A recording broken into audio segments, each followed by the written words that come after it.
Muy buenos días, amigos, bienvenidos hoy mismo, este lunes, iniciamos la semana, el 7 de junio de este 2021, iniciamos con la palabra diaria, esta vez en la voz ombligofónica e inconfundible de don Freddy Sandoval. Lectura del Santo Evangelio según San Mateo, capítulo 5, versículo del 1 al 12.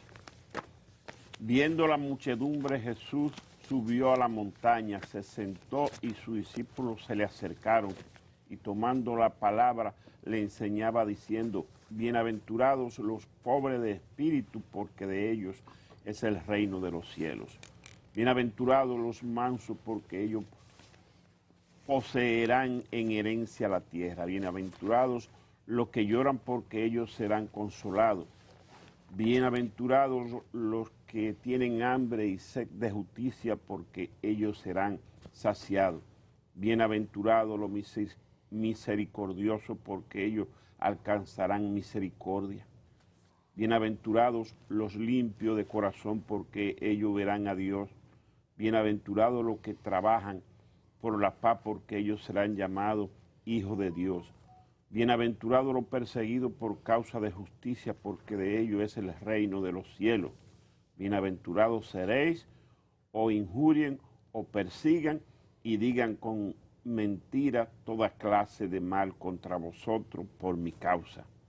Alegraos y regocijaos, porque vuestra recompensa será grande en los cielos, pues de la misma manera persiguieron a los profetas anteriores y a vosotros.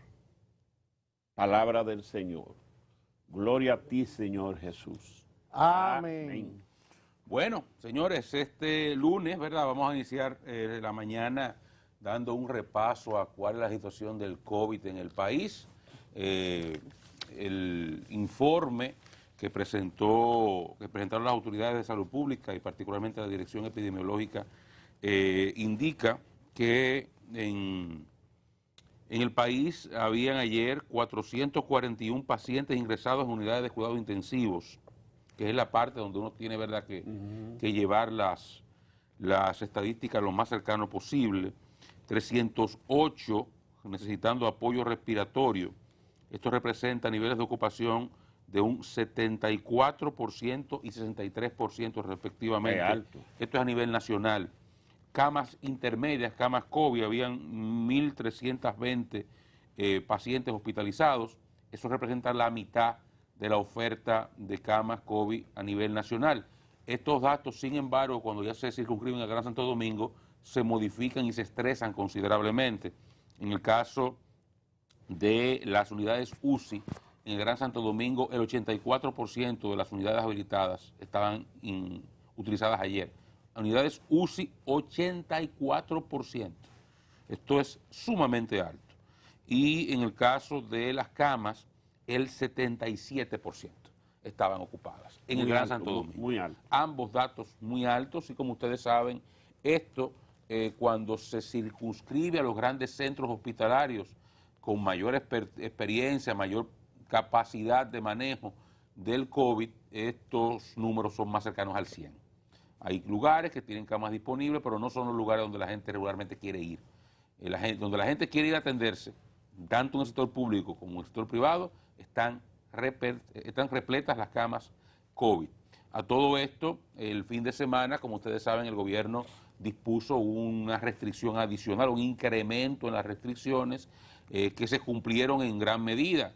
La lluvia ayudó bastante, sobre todo en la capital, que llovió mucho e intensamente, tanto sábado como domingo, pero aún así la prensa y las redes desde el fin de semana registran los acostumbrados teteos, ¿verdad? Esta juntadera de la muchachada regularmente en zonas periféricas del distrito y del Gran Santo Domingo, en callejones, en barrios donde más se muestran estas manifestaciones, por lo menos las que se reportan. Imagino que también en el polígono central harán su teteo, pero las que más se reportan son estas que se producen en estas zonas periféricas. En los sectores populares. Sectores populares regularmente.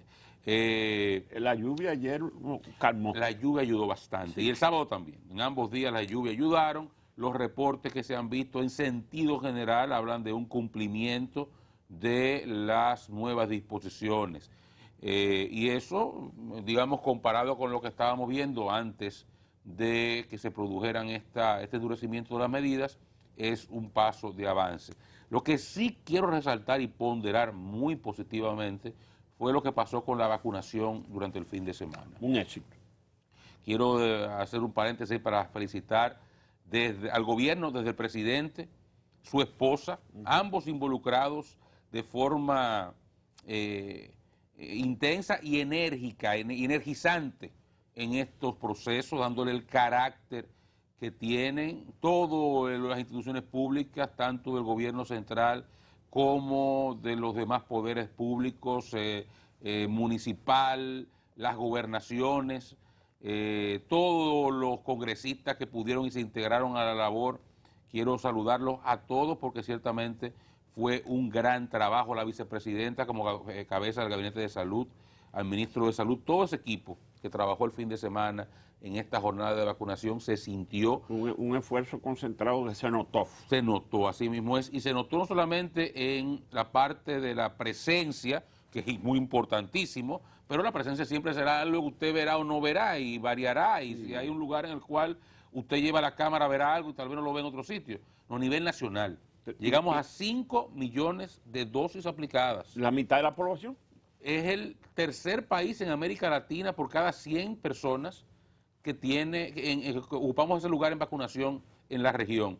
Y eso es un logro de las autoridades, claro que sí, pero también de la sociedad dominicana que ha atendido al llamado y ha ido a vacunarse para combatir con su responsabilidad esta pandemia. Yo creo que la sociedad dominicana ha demostrado en su momento, cuando nos confinamos al principio y ahora con esta jornada de vacunación, los niveles de responsabilidad que ha tenido, en sentido general, siempre aparece gente, ¿verdad?, que distorsiona, pero en sentido general ha sido una muestra de responsabilidad de la sociedad dominicana. No, y además, como tú dices, Oscar, el ejemplo que dio el presidente, su familia y su equipo, que cada quien tomó una zona para dar el ejemplo. El presidente que tuvo una actividad en Critorré, en un sector popular, allí fue al Club Los Cachorros y se vacunó, se puso la segunda dosis delante de todo el mundo ahí. Hizo un llamado para que la gente participara en el programa masivo de vacunación. Qué bueno que saber que la población respondió. Esa gente que estaba indeciso se le vio haciendo fila para vacunarse. Y yo pienso que los resultados se verán. Cuando se haga la evaluación después de esta vacunación masiva, habrá de verse. Y hay que seguir vacunando, sí. Esto no para. El fin de semana hubo un esfuerzo concentrado, una operación, digamos, conjunta de todo el gobierno, pero hoy continúan abiertos 1000 y pico de centros de vacunación a nivel nacional. Hoy se continúan inyectando vacunas a todo el que se presente, todo el que tenga más de 18 años, primera, segunda dosis, vaya y continúe vacunándose. Ese es el camino para retornar a la normalidad, y ahí está Israel. Israel vacunó al 80% de su población y Israel está normal. Normal. Porque el problema es que usted se enferma, no haya que internarlo.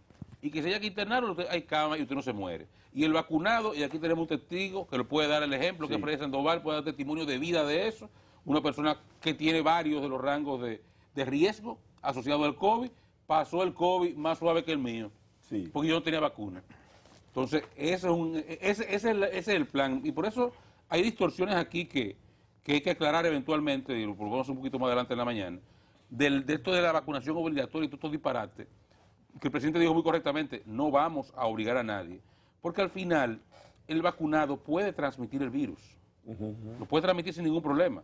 El objetivo es que la gente se vacune para que no agrave, no para que no transmita. Por eso hay que seguir usando mascarilla y todo esto, hasta que haya una inmunización completa de rebaño, ya no haya posibilidades realmente de transmisión comunitaria. Jóvenes. Buen día, compañero. Bien, pero vamos bien. Buen día. Vamos bien. Creo que eso que ustedes comentan que ocurrió el fin de semana no pudo ser mucho más efectiva la labor. La semana pasada decíamos del empeño que el gobierno estaba anunciando que pondría para desde jueves Corpus hasta ayer domingo hacer la jornada más exitosa que se hubiese llevado a cabo, y así ha ocurrido. Por eso hablamos de ese número tan importante, que no quiere decir, como observa Freddy, que sea la mitad de la población, 5.1 millones, porque es que algunas personas le han aplicado las 2 dosis. Sí, Al aplicarle las 2 dosis, es posible que no seamos la mitad de los vacunados, sino que al aplicarle las 2, tenemos una parte importante, sobre un 30% o cerca de un 30% de la población vacunada, incluyendo los que se han puesto la segunda dosis. Haciendo el cálculo así rápidamente, Dani, me disculpa, el gobierno ofreció el dato ayer, hay 1.3 millones de personas aproximadamente vacunadas, con las 2 dosis. Con las 2 dosis. 1.3, Sí. con las 2. Y Eso hay otro grupo que tiene la primera. Exacto, entonces está hablando de que serían 2.6 millones, 2.7 millones de dosis que se usaron en 1.3 millones de gente. Entonces lo otro que queda, 2.7 también, 2.5, tienen una dosis. O sea que en total estaríamos hablando de Cerca de un 30%. cerca de 4 millones de 4 millones de personas con al menos una dosis. Sí. Cerca de un Sí, pero 30%. al finalizar este mes de junio, yo pienso que estaremos completos los 5 millones. Ya Con la proyección que se Con la llega proyección. y con la cantidad de vacunas que ya, de las que tenemos disponibles, llega otro grupo en 2 días, en 48 horas, creo que la de Pfizer, anunció el gobierno la semana pasada. Día 11, dijo el El presidente, 11, llegaba eso. el 11, estamos dentro de 4 días. Es decir, que no tendremos problemas por falta de la vacuna. Ya se van a La incluir a los tendremos. menores, la Pfizer. Va a Sí. incluir a los menores. Ya aquí se está incluyendo, que es un elemento, es una información importante ofrecida por el ministro de Salud. Ya aquí se está incluyendo a todo el ciudadano. Bueno, los menores van a entrar ahora, pero me refiero a que no importa si usted es dominicano o extranjero. Si usted está en el territorio dominicano, usted tiene derecho a vacunarse. Si no tiene cédula, no Si importa. Si usted no periódico- tiene cédula, no importa. Si usted es venezolano, no importa. Si usted es haitiano, no importa. No importa de dónde sea. vi en un periódico ahí en el titular, vacunan turistas y haitianos en Boca Chica. Ujú. Sí, o sea que a todo el mundo. Pero hay algunos haitianos que son turistas. No. Hay algunos que vienen turistas. No. Sí, eso es ustedes con sus Y prejuicios. empresario. Hay empresarios haitianos que No vienen a son hacer turistas, turismo. viven aquí. Son pocos, son Viven pocos. Son pocos, pero Tiene vienen. turismo en Miami o en Canadá. Mire, esto tiene, lo que está ocurriendo, tiene de bueno, obviamente, tiene de bueno que inoculada la totalidad de la población, ya tendremos un mayor nivel de seguridad y pudiéramos entonces abrirnos de manera mucho más segura. Pero en ese esquema, en ese enfoque, tiene de bueno que es posible que si esto sigue así, y yo no veo que haya razón para que no ocurra así, para que la gente no se siga motivando a vacunarse, es posible que el miércoles, cuando venza las restricciones nuevas que el gobierno impuso, no sea necesario mantener esa disposición. Si esto sigue así, porque esto genera situaciones, yo he leído, he escuchado quejas de muchos sectores del país que esto le ha complicado. Sí, Gente que ya se había organizado en sus empresas, en sus negocios, sobre todo el mundo de los bares y restaurantes, para citar un caso. Eso lo ha alterado. Eso lo ha alterado mucho, entonces yo creo que si las cosas siguen como se están proyectando al día de hoy, quizás obligue al gobierno a volver al plan anterior, con el toque de queda hasta las 9 de la noche, 3 horas de circulación, relajar un poco más las medidas para los días sábados y domingos. Vamos a ver qué pasa. El gobierno ha sido muy cauto. El presidente mismo ayer, vi una nota por ahí que le preguntaban sobre el tema y él decía, vamos a esperar a ver qué ocurre. Y evidentemente no hay una varita mágica, hay que esperar a ver cómo se desarrollan las cosas, pero yo me permito decir que en función de lo que ha ocurrido, todo parece indicar que avanzamos. Sí, pero en mucho. la vacunación, ya la parte de la atención y las cifras, hay muchas dudas sobre las cifras de las muertes incluso. Sí, una declaración del ex ministro, donde él decía que eso no se está llevando como es. Hoy un programa el fin de semana mostró imágenes también y datos, los médicos que trabajan en unidades de cuidados intensivos y hablan de 4, 5, 6, 7, 8, 9, 10 muertes diarias en cada centro. Salud Pública reportó ayer, Epidemiología de Salud Pública reportó ayer 2 muertos. Eso es peligroso y muy delicado. Si estamos, yo digo, hay una cosa que no se puede esconder. Las personas mueren y la muerte de cada persona hay que documentarla. No es un pollo. Cuando muere una gente hay que documentarlo, hay que emitir un acta de Y defunción. levantar un acta. Hay que levantar un acta y hay que buscar dónde meter a esa gente. Si no se están enterrando en fosas comunes, cosa que afortunadamente no ha ocurrido en República Dominicana, sí ocurrió en Nueva York y en otros países y en algunos países, aquí no ha ocurrido. Por tanto, yo digo, y no lo digo para los programas o para las personas que están hablando de una cantidad mayor, lo digo para todos, incluyendo para el gobierno, que es el principal responsable de suministrar la información. Con eso no se juega. Si mueren 5, mueren 5, no lo está matando el gobierno. Si mueren 10, mueren 10. Entonces, en este proceso lo menos que se puede perder es la credibilidad. Lo menos que se puede perder es la credibilidad. Por eso creo que tenemos que ser sinceros en eso. Yo comparto ese juicio y creo que la autoridad ha perdido mucha credibilidad con el tema de las muertes desde el principio. Ellos comenzaron a cambiar las estadísticas. Comenzaron a separar de que los muertos reportados hoy y los que se murieron hoy. Y ahí comenzó una confusión que ha llegado al punto en el que estamos hoy, en el cual dos muertos se reportaron en las redes sociales, yo creo. No, el boletín 444 del Ministerio de Salud Pública ayer hablaba de 2 muertos. Pero dos muertos las se últimas reportaron en 24 redes sociales, amigos de gente que no conoce. Es verdad. O sea, yo sé de dos personas que sé de su existencia, a una la conozco, otra sé de su existencia, que murieron ayer. Ayer. De COVID. De COVID. Entonces, los reportes que hay no son de no se compadecen con la cantidad de muertes que presenta el gobierno y la autoridad, y creo, comparto ese criterio, lo último que debe perder la autoridad y lo que más debe cuidar en una circunstancia como esta es la credibilidad. Y eso es así, se murieron, no lo mató el gobierno, lo mató la COVID. Entonces hay que reportarlo como lo que es, un muerto por COVID-19 y no pasa nada. No hay que alterar cifras por eso. Bueno, pues vamos a estar pendientes de lo que ocurre, pero mientras tanto vamos bien con el tema. ¿Vio Dani el inicio del programa de seguridad de Interior de Policía aquí en Cristo Rey? Lo vi. ¿Qué le pareció? Lo vi. También vi un reporte que le escribe el Listín Diario hoy sobre el programa y la violación de lo que establece el programa de seguridad.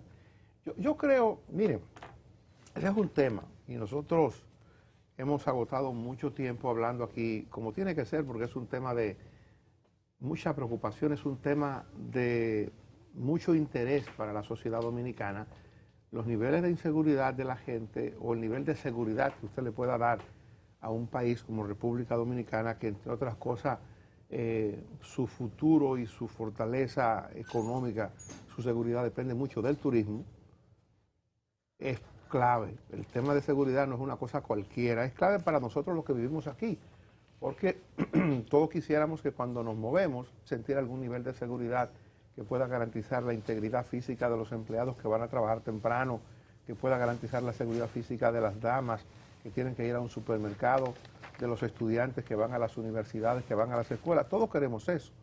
Y eso es bueno hasta por ahí, hasta por la tranquilidad y la ventaja que significa usted movilizarse en una ciudad segura, para no repetir lo del turismo que he dicho, la importancia que eso tiene proyectarnos en el mundo como un destino seguro y tranquilo. El gobierno ha estado hace tiempo hablando del plan de seguridad.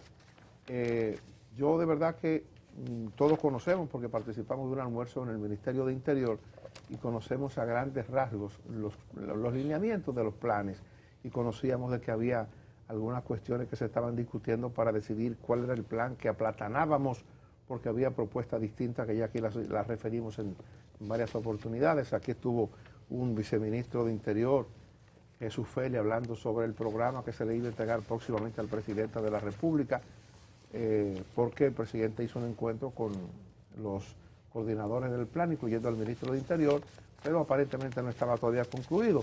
Y bueno, uno se ha quedado un poco pendiente de conocer más del plan y ahora se anuncia un programa que yo en lo particular no puedo entender si está dentro del plan o si es un adicional, que es mi País Seguro. Supongo que es el plan de seguridad que se llama Mi País Seguro, y de ser así, el gobierno ha decidido entonces 2 puntos, y eso sí lo explicó el Ministerio de Interior. El gobierno ha decidido 2 puntos para desarrollar programas pilotos, y lo hace porque entiende que en la gestión pasada el programa lucía muy abarcador y no era posible desarrollarlo de manera tan dispersa, tan difusa. Y no han querido establecer dos puntos. Uno, el sector de Cristo Rey, y el otro en el interior, en Barahona. ¿Por qué Cristo Rey? Pedernales. ¿Por qué esos dos puntos? En principio era Barahona y la razón la voy a explicar por qué Barahona. Lo cambiaron después. Era Cristo Rey porque Cristo Rey es la demarcación de la República Dominicana que reporta la mayor cantidad de actos criminales y de raterismo, según las estadísticas de la Policía Nacional, que coinciden con las estadísticas de la Fiscalía del Distrito. Y era Barahona en principio porque en Barahona era donde se reportaba el mayor nivel de casos de delincuencia vinculados con microtráfico y tráfico de drogas. Esto que digo son informaciones del Ministerio de Interior. Entonces, digamos que tenemos dos puntos para desarrollar el programa Barrio Seguro. Para que el programa Barrio Seguro pueda tener efecto, el presidente advertía el mismo día en que se ponía en marcha que pudieran cometerse errores, pero el plan va. Qué bueno. Pero el reporte a que hago referencia del periódico Listín Diario en el día de hoy es que donde se desarrolla un programa de esa naturaleza debe haber un nivel de vigilancia, de supervisión, que le diga a la población que visite el barrio y que le diga a la población que vive en el barrio, aquí hay seguridad. Esto es un modelo real de lo que queremos hacer con la República Dominicana. Yo leyendo la crónica, yo no pasé por Cristo Rey, no tengo la información, yo no estuve ahí, pero leyendo la crónica de lo que narra el periódico, me doy cuenta que hace falta un seguimiento, una supervisión, una garantía de que el programa se va a llevar a cabo como se ha diseñado. Y eso demanda la presencia de efectivos policiales, de efectivos militares si fuera necesario, de todos los coordinadores de un plan de esa naturaleza. La gente tiene que sentirlo. Bueno, yo cuando vi lo que se anunció y vi lo que... seguimiento el fin de semana, lo que estaba ocurriendo, ahí el reporte también del Listín, venía de camino para acá, venía leyéndolo, y con mucha pena reflexionaba que parecería que estamos ante otro fracaso en materia de seguridad ciudadana. Venimos fracasando desde hace años, este gobierno no se va a estrenar fracasando, el pasado fracasó el anterior también, en materia de seguridad ciudadana, y parecería que si esto es lo que van a hacer, estamos destinados al fracaso. Desde el principio lo digo con mucha pena, así mismo como yo quiero muchísimo a Chewbacca, quería muchísimo y quiero muchísimo a Monchi, y se lo decía a él, se lo digo a este. Si eso es, olvídense que no va para ningún sitio. Incluye ahí a Almeida también, que desarrolló un programa. Sí, yo dije que fracasó también el anterior, también. Parece que el doctor Almeida era menos tolerante con la crítica. Pero fracaso también. Todos han sido fracasos, uno tras otro. Y cuando... Y ahí vuelvo hasta la credibilidad, señores. Cuando uno comienza con un acto tan pobre como ese pasó con Cruz Minian y la pistola, y que le entregó, la presidencia emite una nota, y después tiene Cruz Minian en un video que dice, no, espérense, ladrón, no venga por ahí que yo tengo mi arma. A mí me resultó chocante eso. Entonces, pero fíjese, basando la promoción en una devolución de armas que no va a funcionar. Una de las personas que entregó el arma es un adicto en recuperación de consumo de droga, que entregó su arma, es una nota. Digo, ¿pero qué es lo que está pasando, Dios mío? Eso no va a funcionar. El tema, el tema de los motores no puede ser plan piloto. El delincuente no suele robar en su mismo barrio. Los motores que identifiquen en Cristo Rey van a ser los motores que están identificados de antes. Es que en el país no puede circular un motor que no tenga esas condiciones. Una chapa, un número. Usted tiene 6 meses para venir a ese número aquí. Mire su chaleco y mire su casco con su número ahí. Usted monta otro concho, mire otro chaleco y otro casco, mírelo ahí. El motor está retenido. Yo lo dejo circular 6 meses más.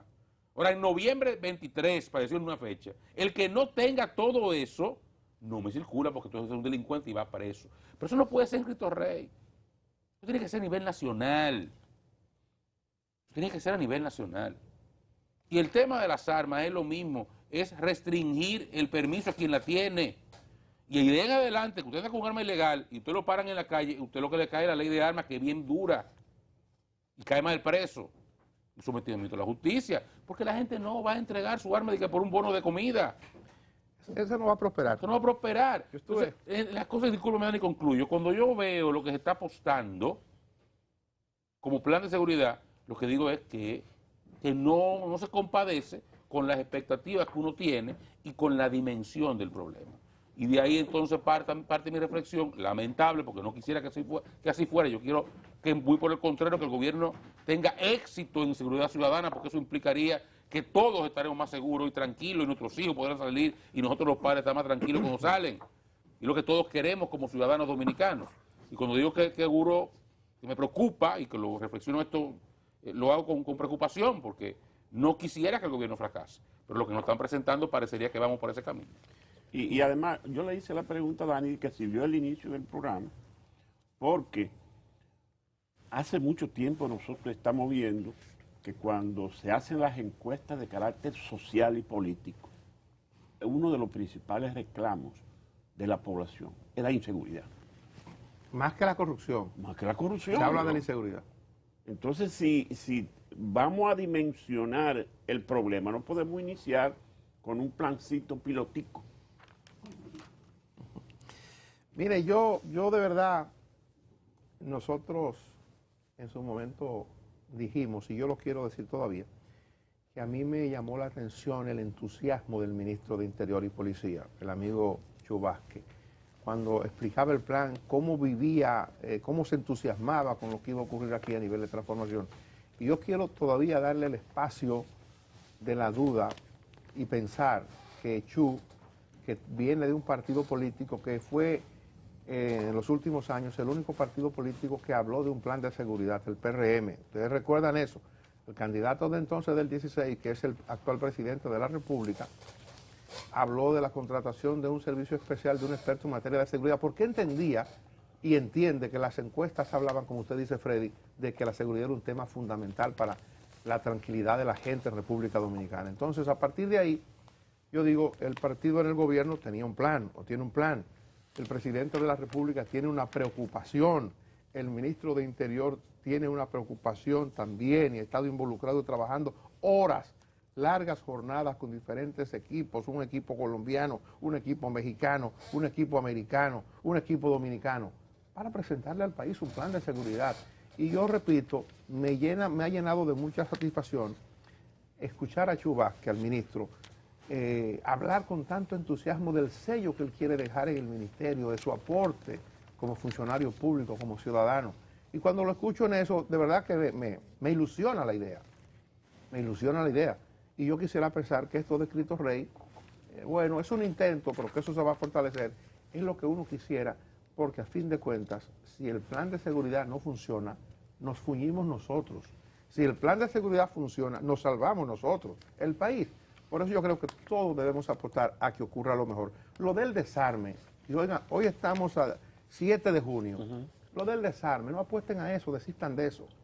Ayer me mandó una amiga, Miguelina Sierra, un corto de Freddy Veragüey, que en paz descanse, cuando aquí se intentó en una ocasión desarmar a la población, que a él lo atracaron en su habitación, se metieron unos delincuentes, y Freddy Vera decía, con la manera en que hablaba, que ahora era que él estaba armado, pero que a partir de ese momento se iba a armar más y exhortaba a la población a armarse, porque quienes iban a quedar con las armas, si el gobierno prosperaba en el plan de desarmar a la población, eran los delincuentes, porque ellos no la iban a entregar.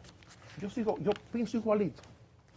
Y es lamentable, deberíamos tener un país mucho más pacífico, mucho más tranquilo, un país desarmado donde las únicas armas que existan la porten los militares o los policías en su momento. Quisiera que llegara el momento en que la policía, cuando se fuera de servicio, dejara el arma en el cuartel. Pero si el policía deja el arma en el cuartel para meterse al barrio donde vive, como se ha pretendido, es una pretensión que hay ahora, cuando llega al barrio donde vive hay 3 delincuentes con pistola, con revólver y hasta con ametralladora, que se tiran al policía. Entonces eso no será posible. Creo que debemos desistir de eso, no perder tiempo en eso, que eso no va a ser posible, y trabajar en la parte de la seguridad, que tiene que ver con que la gente cumpla, que tiene que ver con el desarme de lo que se han encontrado portando armas ilegales, eso sí. que tiene que ver con la presencia policial para la parte de la disuasión y que la gente sepa que no es posible robar en una plaza pública si sabe que está vigilada por efectivos policiales uniformados, que tiene que ver con que la gente sienta o el delincuente sienta que si cometió un acto de raterismo va a ser condenado, se le va a llevar a la justicia y va a recibir condena. Es que el sistema le facilita a la gente, al afectado, a la víctima también, un mecanismo para que la víctima pueda perseguir al delincuente cuando es víctima de un robo o de un atraco. Pero bueno, mire, hoy, en el día de hoy, se sigue con el caso que está tratando el primer tribunal colegiado, primera instancia, que es el caso Odebrecht. Hoy le corresponde a la defensa técnica de Andrés Bautista. Andrés Bautista es uno de los 6 encartados en el caso Odebrecht. Y como nosotros habíamos dicho aquí en una oportunidad, y hemos repetido en otras, de las cosas raras, porque en la teoría del caso el Ministerio Público pretende presentar a este señor, un próspero empresario de Moca.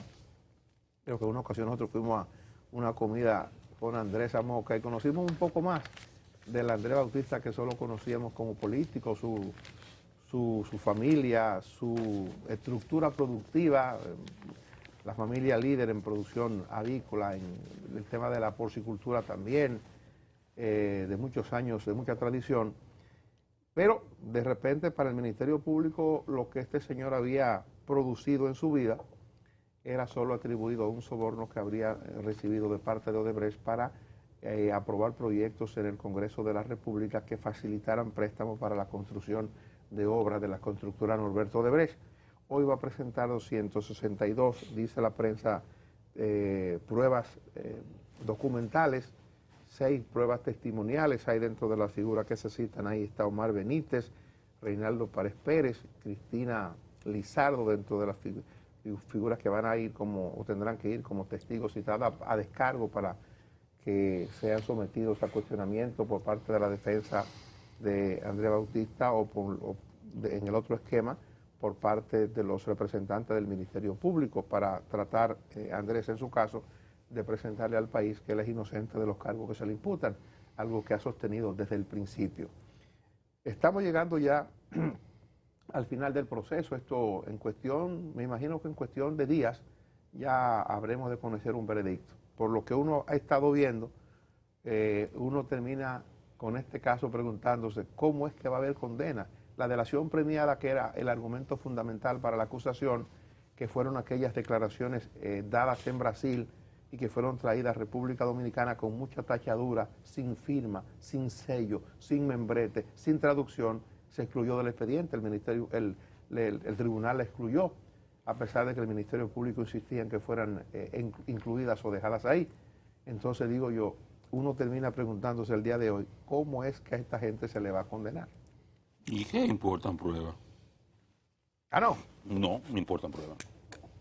No, eso no importan pruebas. Que hace mucho tiempo que la prueba no importa un carajo. Lo que importa es lo que diga el populismo judicial. Yo estoy coincido contigo en todo. Yo creo que ese es el caso que no debería ni siquiera continuar. Yo no sé si porque sean inocentes culpables de todo lo que están ahí. Simplemente porque lo que se presentó el Ministerio Público del día 1 fue lo que la magistrada Miriam Germán, cuando era juez y pensaba diferente, emitió un voto encuerándolo. Sí, igual, el mismo expediente. Es lo mismo, igual de flojo. Ahora, ¿eso ha sido óbice para que el Ministerio Público corrija? No, ellos van a seguir con su embestida. Y la justicia dudo mucho que un juez ahí se atreva a disculparlos a todos, porque esos jueces quieren seguir yendo a Disney. Qué pena. Y hay que ir a llevar a los niños a ver a Mickey Mouse. Pues si lo hacen algo diferente, tú sabes lo que viene. Que hablando de todo como lo loco. Mire, hay 2 casos, perdónenme Oscar, para dejarlo aquí, ahorita lo tratamos. Hay 2 casos que no podemos excluir en el día de hoy, no podemos dejar fuera de la mesa, que es lo del tema del aeropuerto. Ahí va. Y el otro tema de aquí de la Procuraduría y la supuesta trama. Ahí va. El aeropuerto ahí es va. penoso. Ahí va lo del aeropuerto. Recordé a César Medina. ¿Sabe con qué? Cuando él decía, la montaña parió un ratón. Un bigañuelo en este caso. Un buzo que se gana la vida buscando desperdicio en los zafacones. Dice que el aeropuerto no tenía seguridad, que ellos entraban ahí toda la noche a voltear los zafacones buscando eso. A esas personas se le está acusando. Bueno, pero esos fueron ellos. Fueron ellos. Yo estoy convencido que fueron ellos. Yo lo que no estoy creo... muy convencido. Yo sí. Yo lo que no creo es la historia anterior. Lo dije desde el principio. Porque es que aquí se montó, recuérdense, aquí se montó una situación en la cual el presidente Abinader sale a Ecuador en un sábado. Se produce esto el domingo, que el presidente viene de regreso. Ahí comenzaron las teorías de la conspiración. Un sabotaje. Y esa misma noche se queda una gente en un teleférico de Puerto Plata. Ahí todos lo conectaron. Le comenzaron entonces todas estas mentes brillantes de la conspiración a generar cosas. A mitad de semana se rompe una tubería en La Vega. Hay otra vez un sabotaje. Hay problemas. Hay problemas. Y el diablo, y una cosa por aquí, hay qué sé yo, qué cosa también en la gente de la capital con un agua. Otra avería, también. Y entonces concluimos con el atentado, la trama para asesinar a Jenny Berenice Reynoso. Esa fue una semana de conspiración. Sí. Que aquí esto fue, y aquí se le puso hasta nombre. Aquí hubo gente que habló de sectores del pasado, sectores vinculados a la corrupción del pasado, y gente que llegó a mencionar incluso a la gente de la Operación Coral. No, al general Adán Cáceres lo Adán mencionaron Cáceres. como el responsable, el autor intelectual de esa trama. Y comenzaron con el aeropuerto y que supuestamente un hermano del presidente Medina que controlaba el CESAC, que tenía gente ahí. Comenzaron a construir toda una trama. Entonces, cuando estamos llegando a la parada, ¿verdad? Encontramos que el mismo presidente del Senado, el senador por La Vega, nos decía aquí la pasada semana, que lo de La Vega fue una toma ilegal que querían hacer. De agua. De agua, que por poco se muere el muchacho que la estaba tomando. La trama, están sueltos los asesinos, los sicarios están sueltos. Eran un oficial y un alistado de la Fuerza Aérea, que estaba Daniel lo dijo aquí. Al otro día, el lunes lo dijo Daniel, lo reveló. Nadie ha desmentido a Daniel Alcántara. Ni ha aclarado la Procuraduría nada de eso. Y lo van a hacer. Pero que es una barbaridad, porque si usted tiene 2 personas arrestadas que querían matar a Jenny, debían estar sometidos a la justicia hoy por intento de homicidio. Eso es un caso muy grave. Entonces la Procuraduría no habla de eso. Y la trama del aeropuerto es una cosa que ese sabotaje que estaba incluyendo un hermano del presidente Medina, unos oficiales que movieron la seguridad, unos tipos que recogían basura y cable. Y él aclara, nosotros nos dedicamos a los zafacones. Yo no brego con alambre. No, pero él pidió perdón, Freddy, por lo que hizo. Hay 2 que están prófugos. Él pidió perdón y dijo, yo no sabía que iba a causar tanto daño cuando corté esos cables. Yo no sé por qué usted no lo cree. Usted no parece no vio la información correcta. Él estuvo ayer en medida de coerción y le cantaron 3 meses de prisión preventiva. A cumplirlo en San Pedro. Sí. A cumplirlo en San Pedro de Macorís. Él ahí, ante el juez, pide perdón.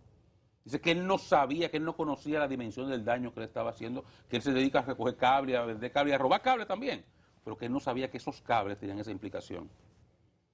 Porque ellos, en efecto, andaban por ahí con frecuencia y jamás pudieron pensar, y yo le creo a él eso, que un área tan sensitiva iba a tener semejante seguridad. Sí. Entonces, él habrá pensado, no, esto no es nada, estos son unos cables Seguridad viejos, no tenía. estos son unos cables viejos, están abandonados aquí. ¿Tú sabes por qué Freddy no lo cree? Lo entiendo. Porque hay informes que dan cuenta de que los cables no fueron sustraídos. 1. 2. Freddy no lo cree porque Freddy cubrió mucho a la policía en los tiempos en que uno escuchaba decir a un delincuente que sí que fue él y después resulta que en la justicia no fue él, sino que fue que los golpes lo obligaron a decir que era él. Freddy conoce esa historia. Yo la viví un poco. ¿Quién sería Freddy, beneficiado de una mentira aquí? O sea, ¿a quién? ¿Para encubrir a quién? Al país le conviene eso, al país le conviene. Al país no le conviene en lo absoluto. La versión que da él es preferible a decir que fue un sabotaje para... Sí, claro que sí. Claro. Si aquí estamos en esos niveles de sabotear un aeropuerto internacional, es una cosa complicada. Ponerle un ribete político al asunto. Yo difiero de ustedes. Y eso es otra cosa. Porque No, un sabotaje es una trama que se organiza, que hay gente con altos niveles de seguridad, que simplemente se viró. Una gente que está internamente y se compromete con hacer un daño, bueno, eso puede pasar. En el Kennedy puede pasar. Pero que un cualquiera entre a un área así y corte unos cables, eso sí es algo gravísimo. el informe que le suministran a la presidencia de la República posterior al que le suministran a la vicepresidenta, que es la que habla del sabotaje en principio, el informe posterior a ese indica que los cables no fueron retirados, indica además que el supervisor de la zona se había retirado de la zona bajo vigilancia 1 hora antes de que se produjera el corte de los cables. Es el informe que tiene la Presidencia de la República. Entonces, a partir de eso que yo conozco es que me permito tener algunas dudas sobre el resultado final. Pero eran 3 los responsables, los usos eran 3. Hay uno que se le dictó medida de coerción de 3 meses, los otros 2 están prófugos, en algún momento aparecerán. Pero el otro caso, el caso de la trama, que yo pienso que por un asunto también de responsabilidad, no debemos dejar eso trunco, porque después de que nosotros hicimos la aclaración de lo que ocurrió, han ocurrido versiones que no son contradictorias a la versión original nuestra, que aclaraba el asunto de lo que había ocurrido. Yo decía que no era cierta la trama contra la vida de la magistrada Jenny Berenice Reynoso y de un coronel que le asiste a la investigación Coral, y decía que afortunadamente no era cierto porque aquí en la República Dominicana aún no hemos llegado ahí, y quiera Dios que no lleguemos nunca, porque llegar a ese nivel es una cuestión muy grave, es una cuestión muy intranquilizadora, porque nos diría a nosotros que ni siquiera la autoridad está segura. La autoridad rodeada y custodiada por cuanto efectivos policiales y militares necesite, sobre todo en el caso de la Procuraduría o en el caso concreto de la directora de persecución de persecución, o en el caso del director de la corrupción administrativa. Uno es Jenny Berenice Reynoso y el otro es Camacho, que no está involucrado en eso, pero lo pongo porque son gente que están llevando a cabo investigaciones serias, odiosas. A nadie le gusta que le levanten la falda en un proceso de investigación, pero ellos son las autoridades, están para eso. Lo que ellos hagan, lo que ellos hacen molesta, pero esa es su tarea, ese es su trabajo. Entonces, a partir de eso, yo digo, no hemos llegado a ese punto. Lo que resultó fue, para que la gente entienda allá de manera más clara la razón por la que esto no se va a tocar más, por la que esto no se va a tratar más, que el Departamento de Inteligencia de la Fuerza Aérea Dominicana facilitó a un oficial y un alistado del Departamento de Inteligencia de esa institución, que se llama el A2. Esta gente estaban merodeando por el apartamento de un coronel de apellido Jiménez, que había asistido a la señora Jenny Berenice Reynoso en la investigación Coral, había dado algunas informaciones, había ayudado con informaciones, y cuando estos sujetos se presentaron allí, llamaron la atención, fueron apresados, le quitan los carnets, lo apresan momentáneamente, se identifican, y dicen que ellos fueron allí por una misión, lo que yo había contado, ellos estaban haciendo una misión de una agencia de inteligencia. Cuando contactan al director de la agencia de inteligencia de donde ellos venían, dice que a esos dos miembros, a esos 2 guardias, ellos lo habían prestado para una labor de inteligencia que le había solicitado el coronel Pedro Julio Goico Guerrero, Pepe Goico. Entonces, ya está documentada que ellos estaban haciendo una labor de contrainteligencia porque estaban haciendo inteligencia sobre la inteligencia que monta el Ministerio Público para armar los casos que está armando. Entonces, a partir de ahí, yo simplemente quiero, para que la gente que es muy astuta en este país no se pierda, la pregunta, ¿para quién trabaja Pepe Goico? No es para, la gente pudiera pensar que es para Hipólito. No, ya no. No, ningún ciudadano de este país tiene la autoridad de tener la asistencia de un organismo de inteligencia del Estado si no es con la anuencia del Estado. Otra pregunta. ¿Hay dudas sobre la labor que realiza el Ministerio Público independiente? ¿O es el Ministerio Público nuestro tan independiente que genera algún tipo de duda sobre su manejo y sobre su proceder? ¿Estaría algún organismo supranacional dirigiendo las tareas del Ministerio Público?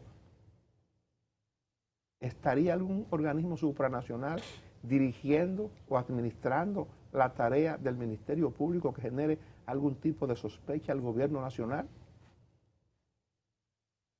Todas preguntas brillantes que merecen respuesta. En la Procuraduría Porque han querido, General... disculpen, porque han querido reducir esto a las travesuras de Pepe.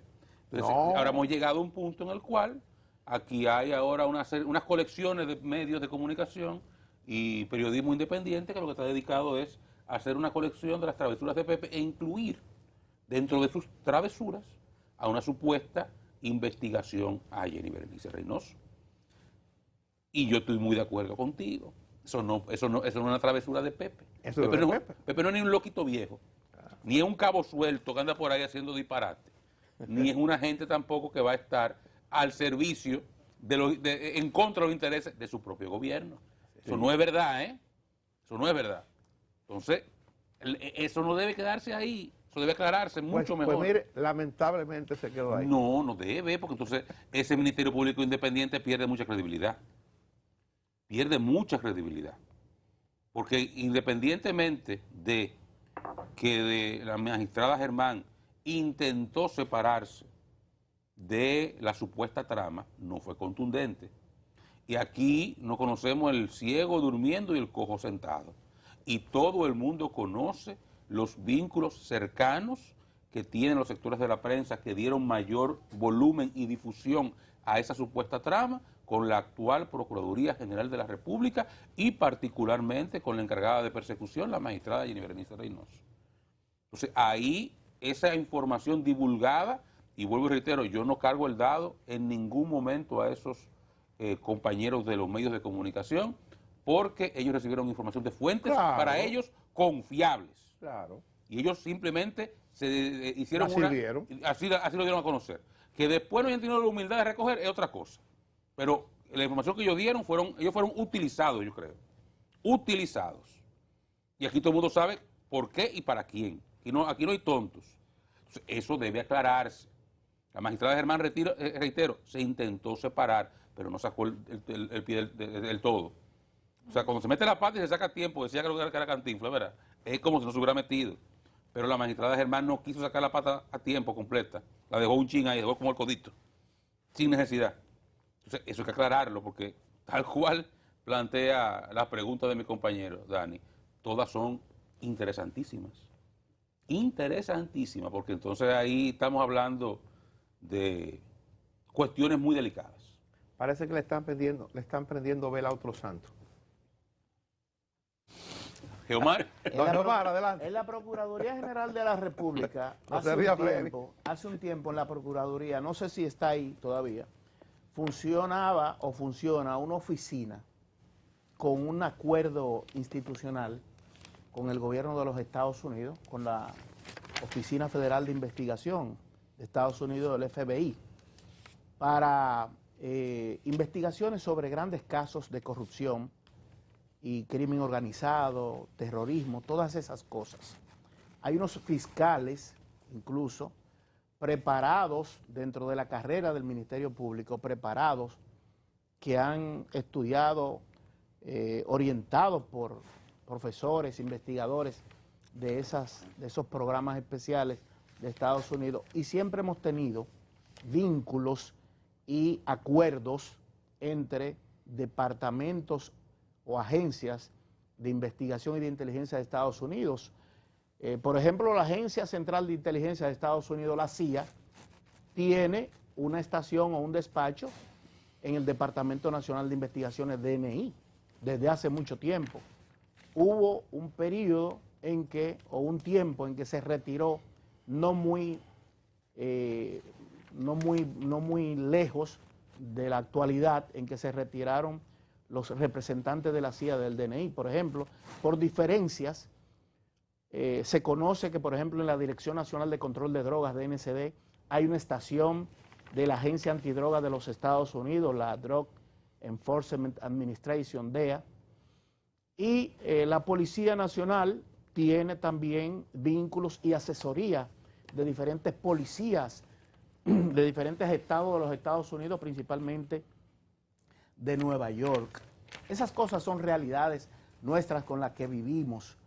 Hay una doctrina militar en República Dominicana que tiene mucho de vínculo con las cuestiones del pensamiento y cómo el accionar de los intereses de Estados Unidos, la formación. Hay oficiales nuestros que se han formado en Estados Unidos y viajan regularmente.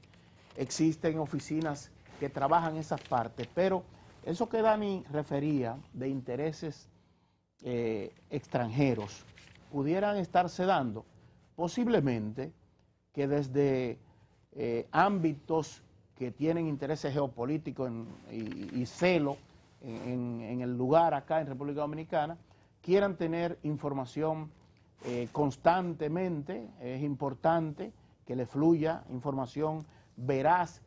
Tienen informaciones de diferentes lugares, le llegan, y esto pudiera estar manifestando un accionar interesante. Ojalá que no se esté jugando con el interés supremo de la República Dominicana por intereses coyunturales, intereses de grupos que se dan en el poder y en los gobiernos.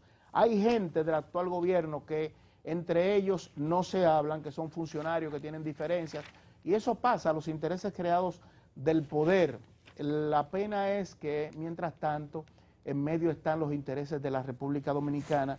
Nosotros tenemos un asiento en la Organización de Aviación Civil Internacional, OASI, que creo que tiene sede en Canadá. Tenemos un embajador incluso permanente allí. Cuando llegan esas informaciones de cuestiones de aeropuertos, supuestos atentados, planificación y todo este tipo de cosas que pudieran cuestionar nuestro sistema, uno piensa, caramba, tanto esfuerzo que costó llegar a la categoría 1, después de estar en categoría 3, prohibiciones de aviones dominicanos, matrícula dominicana, de entrar a territorio estadounidense, y todo el esfuerzo que se hizo para lograr esto. Esos ruidos no son convenientes, esos inventos, esas narrativas de conspiraciones.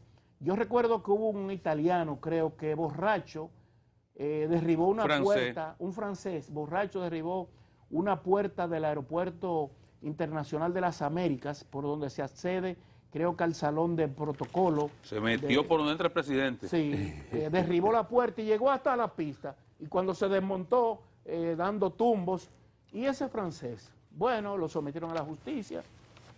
¿Fue parte de un atentado de grupos terroristas?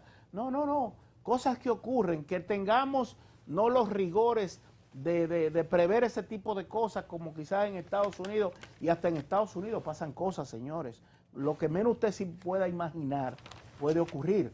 La sorpresa de quien la da, cosas que pasan, pero República Dominicana, repito, quienes tienen posiciones de liderar desde el Estado, puestos de gobierno, puestos en el Estado en cualquier ámbito, no pueden dedicarse a construir narrativas, imaginación y tipo de cosas que afecten la imagen de la República Dominicana. Ningún turista ni inversionista extranjero va a un lugar donde haya un sobresalto y una incertidumbre.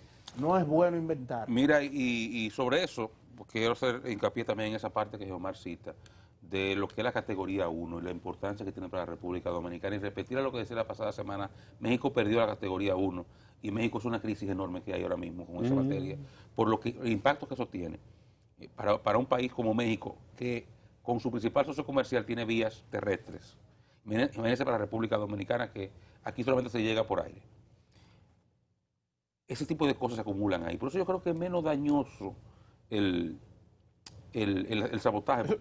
No, yo creo que, de verdad yo lo creo. Comparto contigo, que es menos dañoso lo que ha ocurrido. No, yo creo que diferimos. Yo creo que es menos dañoso la versión del sabotaje. Es menos gravoso así, porque un sabotaje, usted lo explica, bueno, que aquí se vinieron una gente del danilismo pasado, tienen unos enclaves aquí, ya lo cancelamos todo, están sometidos a la justicia, problema resuelto. Pero cuando usted viene y dice, el francés, la verja perimetral, la inseguridad, es sistémico.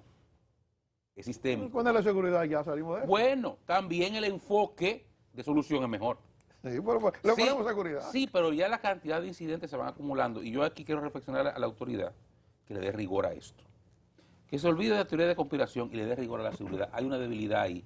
Que deben tirarse los trapos entre Aerodón y CESAC. Un cuerpo especializado que hay ahí. Que asuma la seguridad. Si tiene que remover el personal que tenga que remover, que lo remuevan. Yo creo que esas tropas de ahí deben estar con muy baja moral, entre otras cosas por el caso Coral.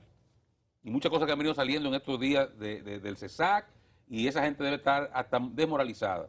Ahí hay que hacer un trabajo, no solamente con el personal, sino también con revisar qué está pasando con la seguridad, particularmente en el AILA, porque hay debilidades serias. Es que no se queden en teoría de conspiración que no van a dar resultados, independientemente de lo que podamos creer o no de esto. Hay una debilidad en el aeropuerto de las Américas. Hay una debilidad. Y me imagino que en todos los aeropuertos. Pero ahora mismo... En todos nos parece. Ahora mismo la gente de Aerodón, que dicho sea de pasada, inauguraron un vuelo de los Estados Unidos directo a Samaná, Es de una Charlotte. de Charlotte. Es un acontecimiento interesantísimo Sí, señor. para el turismo. Creo que para el país, genial. Y para el destino de Samaná. Para el destino de Samaná, que es un destino siempre interesante y en auge en los últimos tiempos. Y Interesantísimo. que está sirviendo ese aeropuerto también a los nuevos desarrollos en ¿cómo se llama? Ahí en... Terrenas. No. Diablo, en Cabrera, ¿cómo se llama de...? Miches. No, hombre, no. No está el resort de 7 estrellas. Río San Juan. En Río San Juan. Exactamente. Creo que es interesantísimo eso, lo que está ocurriendo, lo que ocurrió esta semana con ese destino nuevo para traer gente desde Charlotte, desde los Estados Unidos directamente a Samaná. Un destino turístico impresionante aquí en la República Dominicana. Pero hay en este momento un tirijala entre el CESA y Aerodón, porque Aerodón dice, y yo ahí debo darle la razón a Aerodón, óigame, la seguridad de los puertos y aeropuertos, no importa si el aeropuerto esté concesionado, no importa si el puerto esté concesionado, la seguridad es potestativo del Estado. O privado, de hecho, puede ser un aeropuerto privado y la seguridad es potestativa del Estado, en este caso del Estado dominicano. Nadie puede decir que Aerodón tiene que sea descuidado, no. Eso no es excusa para nadie. La gente de aviación civil, la gente de Vidal, la gente de lo que sea, no le podemos decir al país que es un descuido de Aerodón. La seguridad de los puertos y aeropuertos son única y exclusivamente de la responsabilidad del Estado dominicano. Y el Estado creó y hay un cuerpo especializado creado por el Estado que se llama CESA.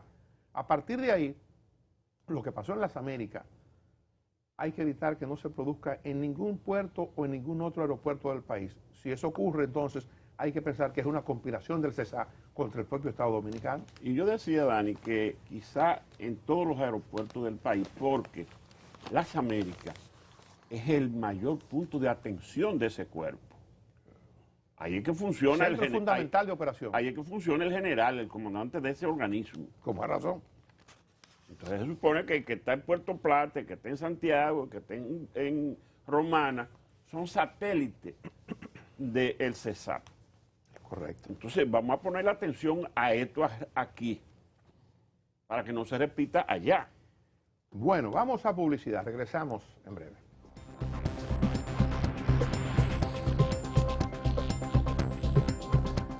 Central hace política monetaria. Para ello, utiliza la tasa de política monetaria, buscando incidir en las tasas de interés a que los bancos captan ahorros y prestan para el consumo de los hogares y la inversión de las empresas. El objetivo de la política monetaria es mantener la inflación en torno a una meta definida por el Banco Central, logrando la estabilidad de precios y contribuyendo a crear las condiciones para un crecimiento económico sostenido. Banco Central de la República Dominicana, por la estabilidad y el crecimiento. Midea, las más altas tecnologías de punta a nivel mundial. Nuevas lavadoras y estufas, novedosa línea de refrigeración, neveras, freezers, aires acondicionados normales e inverter. Midea es tu idea. Somos la calidad. Radio Centro. Buenos días. ¿Y esa cara? Es que tengo que pagar el alquiler y eso. ¿Y usted por qué no se compra un apartamentico de estos que está construyendo el INVI? Y a nosotros no prestan. Eso ya pasó. Ahora todos podemos tener nuestro hogar con papel. Yo no tengo mucho ahorrado. Entra a mivivienda.gov.do o llamas al 809-732-0200 y ya. ¿Y los chelitos? Desde 5.947 pesitos mensuales a 20 años. Eso ni se siente. Nosotros ya aplicamos y nos aprobaron. Pues vamos a ser vecinos. Llegó el momento de cambiar de inquilino a propietario. Plan Mi Vivienda del INVI. Fácil, para que te mudes.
Bien, ya estamos de vuelta en este lunes, día 7 del mes de junio, año 2021. Vamos a compartir con ustedes el informe del tiempo correspondiente a las 7 de la mañana de este día. Lluvias continuarán durante la semana laboral y pudieran generar inundaciones urbanas y deslizamiento de tierra, dice la ONAMED. Hoy seguirá lloviendo sobre San José de Ocoa, Monteplata, San Cristóbal, San Pedro el Ceibo, Atomayor, La Vega, Bonao, Cotuí, San Francisco, Moca, Santiago Rodríguez, Dajabón y sectores de Santiago. Para el Gran Santo Domingo seguirán los aguaceros con tormentas eléctricas en la tarde de hoy. Dice la UNAMED que para la gente del Gran Santo Domingo, bajo ninguna circunstancia, dejen su paraguas. Don Freddy, el mundo, ¿cómo anda? Perú, México. El mundo pendiente de las elecciones, los resultados de las elecciones celebradas ayer en Perú, las presidenciales, y en México, congresuales y municipales. Lo de Perú se está ya en el final del conteo de los votos. Alrededor de 20 millones de electores fueron llamados a las urnas ayer en segunda vuelta. Y lo que se ha dado como primera noticia de los resultados en boca de urna y conteos rápidos, daban cuenta de que Keiko Fujimori estaba ligeramente delante en el conteo. Sin embargo, el hecho de que los votos que restan, ya cuando faltan muy pocos, son votos rurales que favorecen a Pedro Castillo, el candidato de la izquierda, eso hace preocupar a la derecha, que ve cómo Keiko está estacionarias en su número, mientras que la tendencia de Castillo es progresiva a subir y a empatar y quizá a superar. Hay muchas expectativas, tanto en Perú como en el mundo, la gente que está siguiendo los resultados de ese evento. Yo le decía ahorita fuera del aire que la empresa más prestigiosa de encuestas en Perú, Ipsos Perú, hizo 2 ejercicios anoche. Uno fue un conteo a boca de urna, una encuesta a boca de urna, con 30.000 muestras. En esa la ofreció el resultado ayer mismo, temprano, pocos minutos después del cierre de la votación, y Keiko figuraba adelante 50.6 a 49.4. O 50.7 a 49.3. Sí. Esto trajo alegría en el grupo de Keiko. Un proceso más lento que ellos llevan a cabo también, que es el conteo rápido, que aquí también se utiliza, que es ya con actas, una selección demográficamente balanceada de las actas, o más, no balanceada, representativa de las actas, sí. Se hacen un muestreo y a partir de eso tienen una proyección del posible resultado real, ya del acta, no de lo que la gente dice. Y eso toma más tiempo y un par de horas después se dará a conocer la boca de urna. Ipsos Perú dio a conocer su conteo rápido. Y allí aparecía entonces Pedro Castillo con 51% y Keiko Fujimori con 49%. Sí.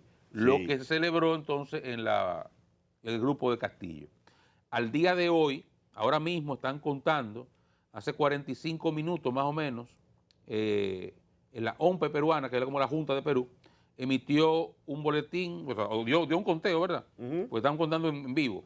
Pero cuando tenían 92.1% estaba 50.5 a 49.5. Cuando llegan a 92.8, o sea, cuando cuentan 0.7% de los votos de las mesas, se reduce entonces una décima. Y baja Keiko a 50.4 y sube Castillo a 49.6. Y así está en este momento, con 92.8% de los votos escrutados, faltando la mayoría de los votos que favorecen más ampliamente a Castillo por contar. Parece que Perú no va a poder salirse de abajo de la melliza de la patana, como parecía que iba a pasar, y ese profesor gremialista va a ser presidente de Perú. Parecería. Por muy poco voto, pero parecería. Bueno, hay quienes ya proyectan solicitudes de recuento de votos. Eso sería entendible a partir de lo que está ocurriendo. Y la realidad indica que gobernar Perú va a ser más complicado ahora. Sí, porque si la población está dividida mitad a mitad, con dos bloques totalmente al extremo, uno al extremo izquierda, que es el profesor Pedro Castillo, vinculado con Sendero Luminoso. De hecho, en los últimos días de campaña se produjeron 16 muertes atribuidas a Sendero Luminoso. Y la otra parte, la parte conservadora, que la representa Keiko Fujimori. Si la situación es esa, y lo es evidente que quien resulte presidente en Perú va a tener momentos complicados. Va a tener que gobernar en un ambiente bastante difícil. Y un Congreso fraccionado por completo, donde nadie tiene ni siquiera una posibilidad de construir mayorías. O sea, la situación política de Perú es compleja, sin duda. Más allá del se complica más de lo que está ahora. Así es. Lo de México también es un tanto complicado. Unas elecciones mucho más amplias, 95 millones de electores, y estaban en juego la totalidad de los escaños de la Cámara de Diputados, las gobernaciones, las alcaldías, en fin. El hecho es que los primeros datos de las elecciones de México dicen que Morena había perdido algunos escaños. Tiene mayoría con las alianzas, todavía pudiera tener mayoría, pero no le fue tan bien al presidente Andrés Manuel López Obrador como él creía que le iba a ir. Si la alianza está prácticamente mitad a mitad con la oposición. Pero interesante el proceso, hay que verlo. Marcado por la violencia.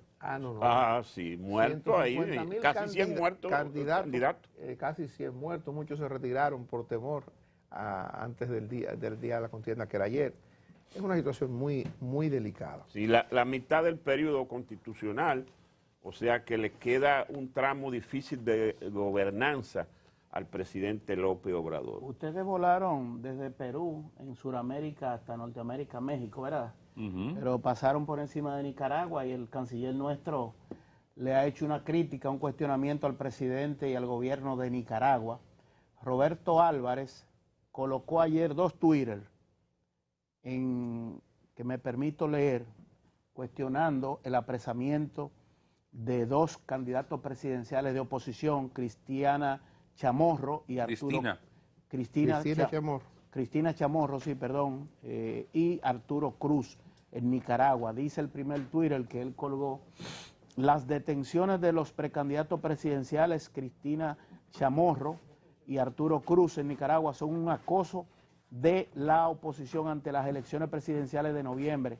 Estas medidas antidemocráticas indican la creación de un ambiente de intimidación e intolerancia. En el segundo Twitter dice el canciller Roberto Álvarez de República Dominicana: los cargos contra Chamorro y Cruz y la cancelación de personería jurídica del único partido de oposición con que contaba la coalición nacional para enfrentar al presidente Ortega apuntan a la eliminación de toda oposición democrática. Instamos liberación de Chamorro y Cruz. A estos cuestionamientos sumamos los editoriales de 2 de los periódicos de República Dominicana de hoy, el periódico El Día y el periódico Diario Libre, que tratan sobre ese mismo ambiente inhóspito para las libertades públicas y la democracia en Nicaragua. Lamentablemente, esto ha estado en boga en América, ha habido situaciones y existen situaciones que son cuestionables. Venezuela vive una situación de crisis política, Nicaragua por igual. Aquí en República Dominicana a veces no valoramos, no sentimos la importancia de lo que tenemos, la democracia, la construcción y sucesiones de gobierno entre un presidente a otro, de un partido a otro, y eso ha sido parte de la madurez política que tenemos en República Dominicana, con las falencias que reconocemos y las debilidades institucionales, pero somos verdaderamente bendecidos de tener el lujo de una democracia. Hay 2 candidatos presidenciales presos en Nicaragua. Con el apresamiento de Cristina, hubo una advertencia del Departamento de Estado a través del vocero del Departamento de Estado, advirtiendo al presidente Ortega que debía poner en libertad de inmediato a Cristina Chamorro Barrio. No ha ocurrido, pero parece que las cosas se van a complicar ahí. El tuit del canciller de la República Dominicana no es una posición del canciller, es una posición del gobierno dominicano expresada frente a Nicaragua. Don Freddy. Sí, en Estados Unidos se está dando hoy un caso extraño, pero real. Tanto el presidente Joe Biden como la vicepresidenta Kamala Harris están fuera del país. Biden está participando en varias actividades, su primer viaje fuera de Estados Unidos después de las elecciones de enero, de su juramentación. Está participando en la cumbre del grupo de las 7 economías más grandes del mundo, que se están celebrando en Londres. Luego va a un recorrido para reuniones con la OTAN, con el Parlamento Europeo y en camino hacia un encuentro con el presidente ruso Vladimir Putin. Mientras que Kamala Harris salió ayer de Washington rumbo a Guatemala, donde está ayer y hoy, pero viaja a México, tratando el asunto de la política migratoria y el flujo de migrantes ilegales que sale de Centroamérica vía México a la frontera sur de Estados Unidos. O sea que sin autoridad primaria, Estados Unidos en este momento. Bueno, Estados Unidos... Y Trump en campaña ayer. Y Trump en campaña. Arrancó con su primer discurso del CPAC que dio en enero. Ayer ya acabando con el gobierno, dicen que iniciando el proceso de encabezar la campaña de cara a la legislativa del 22, en las cuales hay versiones de periodistas conservadores que indican que él pudiera correr por un escaño en la Cámara de Representantes en la Florida para erigirse en líder de los representantes si gana, ¿verdad? Sí, aspirando a los republicanos retomen control de la Cámara y él ser el sustituto de Pelosi. Bueno, hay preocupación de parte de la administración de Biden con el tema este de los centroamericanos. Ya Anthony Blinken, que es el jefe del Departamento de Estado, había sostenido una reunión con el presidente de Costa Rica justamente con esa preocupación. Es un asunto que hay que ver cómo se desarrolla, cómo logra el presidente Biden contener un poco ese flujo migratorio descontrolado. Parece que le preocupa mucho porque fíjese cómo ha movido al canciller primero y ahora la vicepresidenta. Bueno, pues mire, nosotros vamos a tomarnos una tacita de café Santo Domingo aquí, café del bueno. Buen día. Hoy lunes, cafecito. Hoy no llegó el que llega por la izquierda. Hoy no llegó. A veces no meten de contrabando un cafecito aquí que permite que uno llegue a esta hora. Gracias. Gracias, Carolina. Pues mire, vamos a conversar ahora con Guillermo Díaz. Guillermo Díaz es del programa Emprendedores Proyecto Preaceleración CRE Banreserva 2021. Buenos días, bienvenido.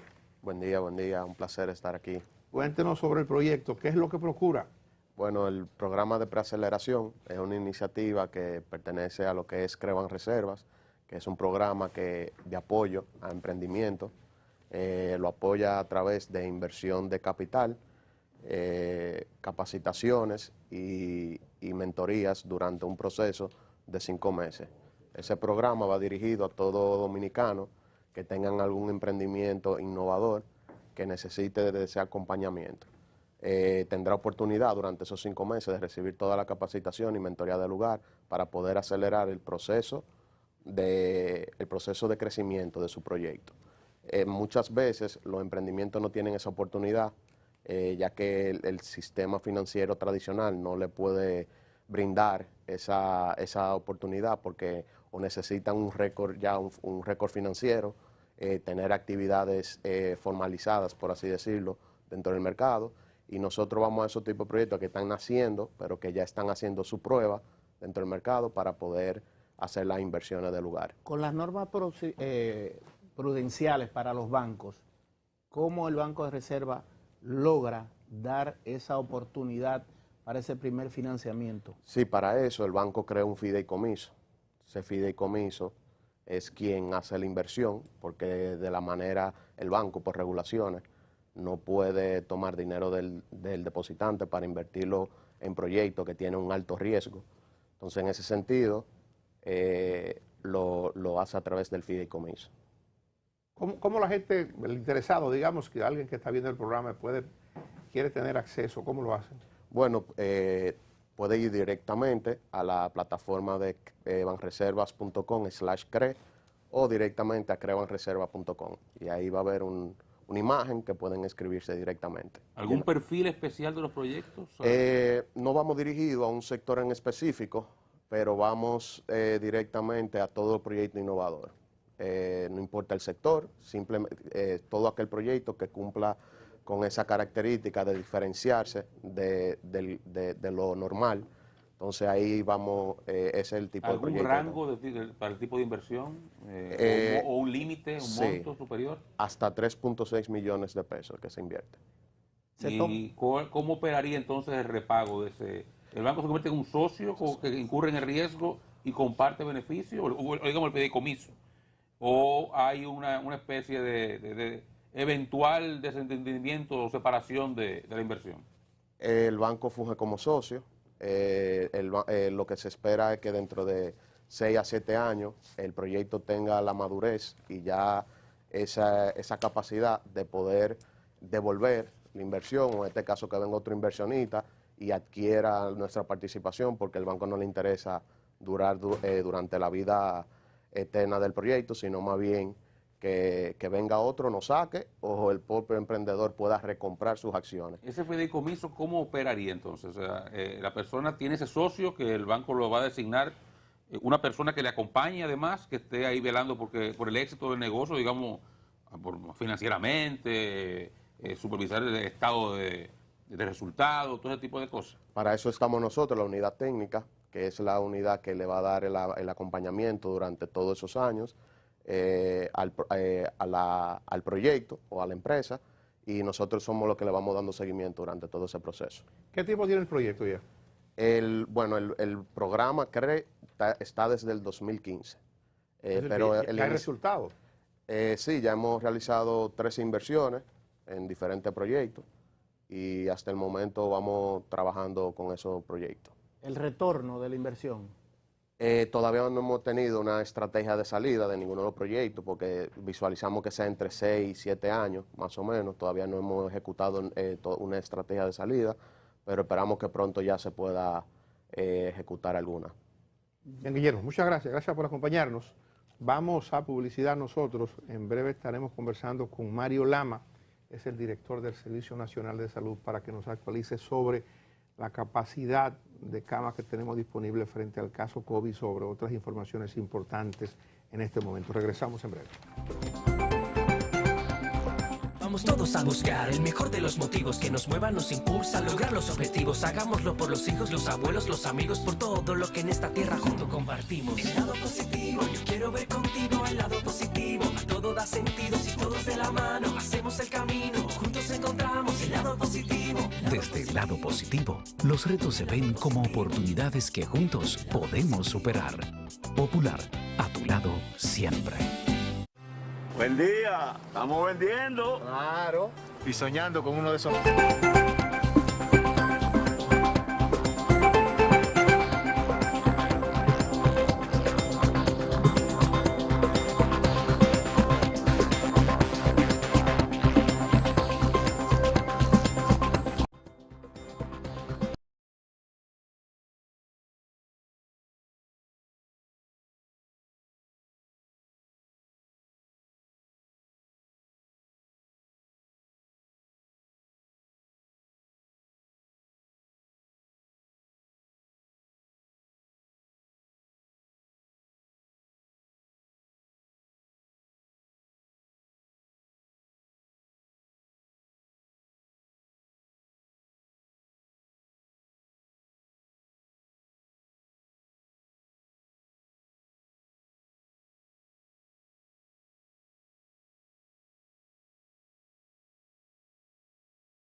Bien, tenemos el placer de compartir esta mañana con el doctor Mario Lama, es el director del Servicio Nacional de Salud. Doctor, buenos días, bienvenido. Muy buenos días, gracias por permitirme compartir con ustedes. Bienvenido. Gracias, doctor. Gracias. Mire, quisiera que comenzáramos esta conversación explicándole usted al país que está atento al programa en este momento, cuál es la situación al momento con respecto al COVID. Bueno, es de todos conocido que estamos viviendo un momento en el país de un rebrote. Indudablemente es una situación que se concentra más sobre todo en el Gran Santo Domingo, aunque tenemos regiones como el sur, Barahona, Baní, Azua, San Cristóbal, y en una parte del este, lo que es La Romana y San Pedro, donde hemos notado un ligero incremento. Sin embargo, la mayor cantidad de casos están concentrados en el Gran Santo Domingo. La situación del sistema sanitario, usted le corresponde como director del Servicio Nacional de Salud operar todo lo que es el sector público, la oferta hospitalaria pública. ¿Cuál es la situación al día de hoy en el Gran Santo Domingo, que es el lugar donde están la mayor cantidad de casos? Sí, mira, el Servicio Nacional de Salud es una red de hospitales. Lo componen casi 200 hospitales.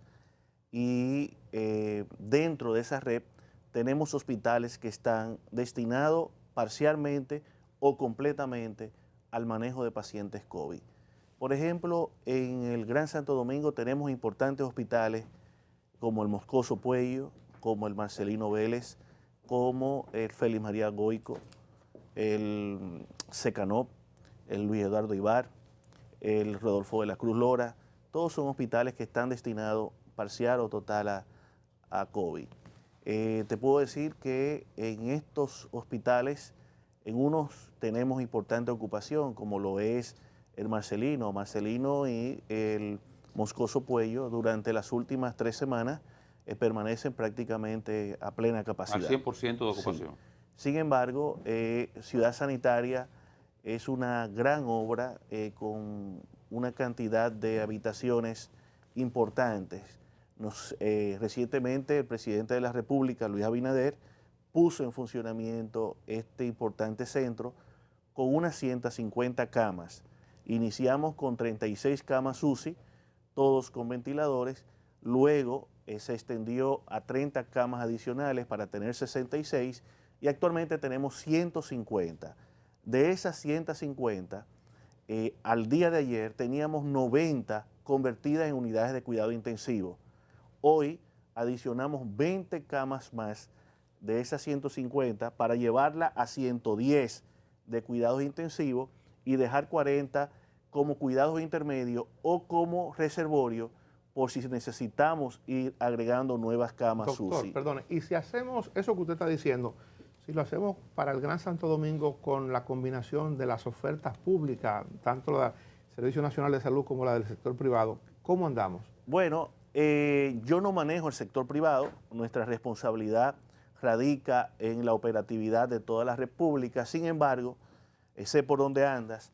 La respuesta a nivel privada no ha sido la que el país ha estado esperando.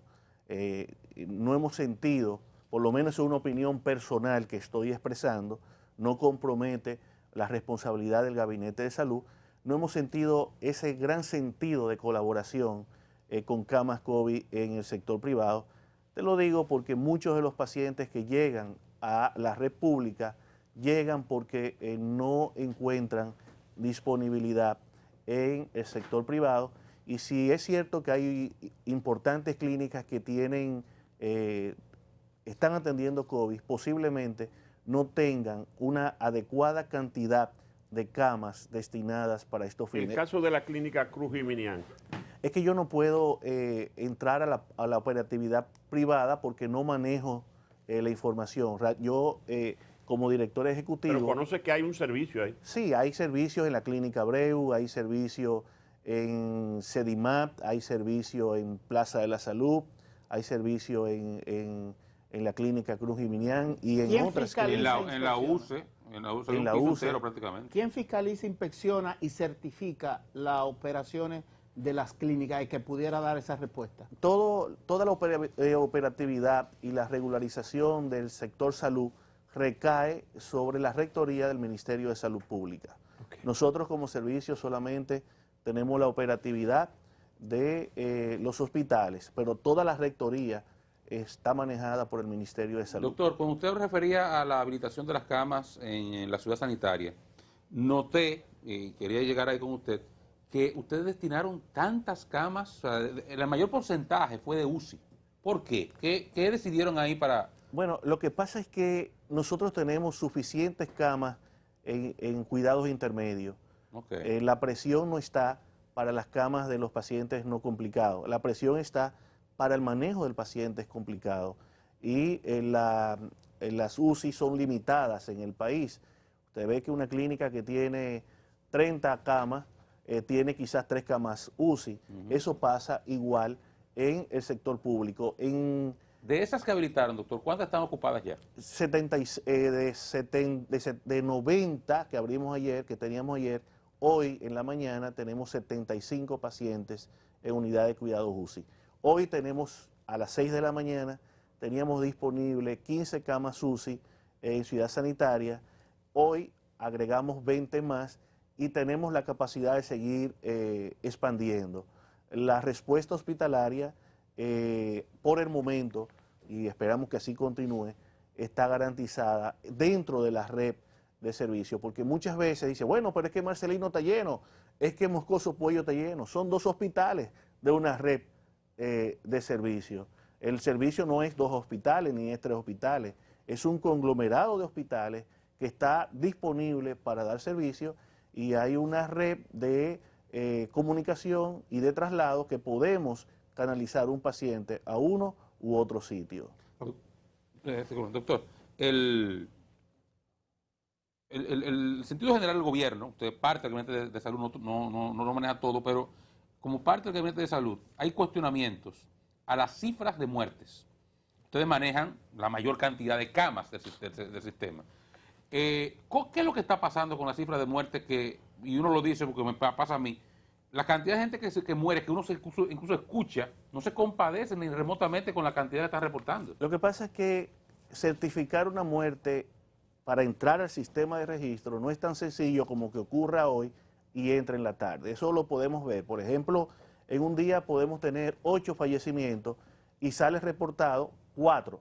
Esos 4 entran posteriormente. Por eso ustedes ven que incluso en los reportes hay 2 formas de reportarlo.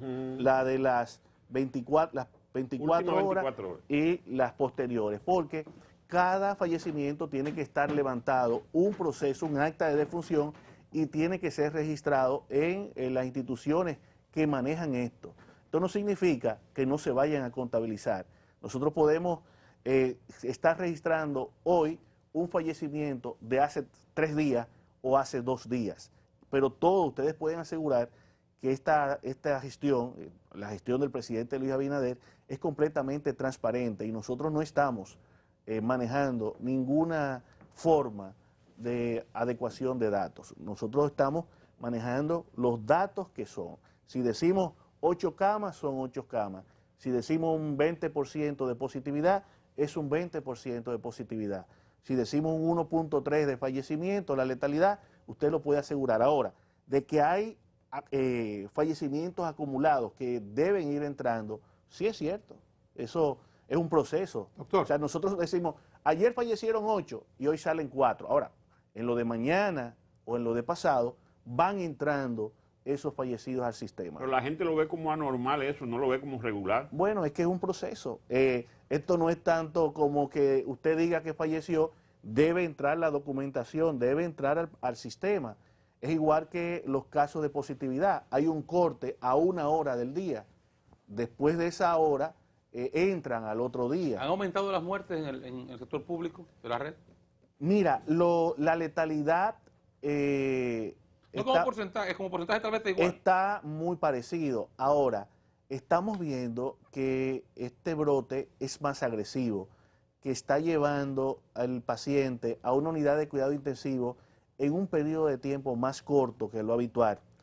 Y es una percepción que todavía no se ha registrado en las cifras, pero luce como si si pudiese ocurrir un ligero incremento. Doctor, perdón, una taza de café Santo Domingo para usted, igual para nosotros. Muchas gracias. A propósito de lo que acaba de decir, doctor, y a propósito de la información que da cuenta de la presencia de, dicen que de 7 u 8 nuevas cepas del virus en la República Dominicana, le pregunto yo, ¿qué cosa habrá ocurrido si han entrado ustedes en ese tema para determinar por qué el rebrote, por qué el aumento de casos, por qué estamos hoy en estos niveles? Por el comportamiento de la misma enfermedad y por el comportamiento de la sociedad, indudablemente. Hemos tenido mutaciones en las cepas virales. Esto ocurre en muchos tipos de virus para poder adaptarse y mantenerse y sobrevivir. Fíjense que las epidemias son transitorias generalmente por un periodo de tiempo corto. Esta pandemia ha durado más de un año y es simplemente por esa capacidad que tiene el virus de adecuarse y posiblemente mutar. La otra parte es que el comportamiento no ha ayudado. Nosotros tenemos sobre todo una juventud que no ha acatado lo suficiente las medidas sanitarias.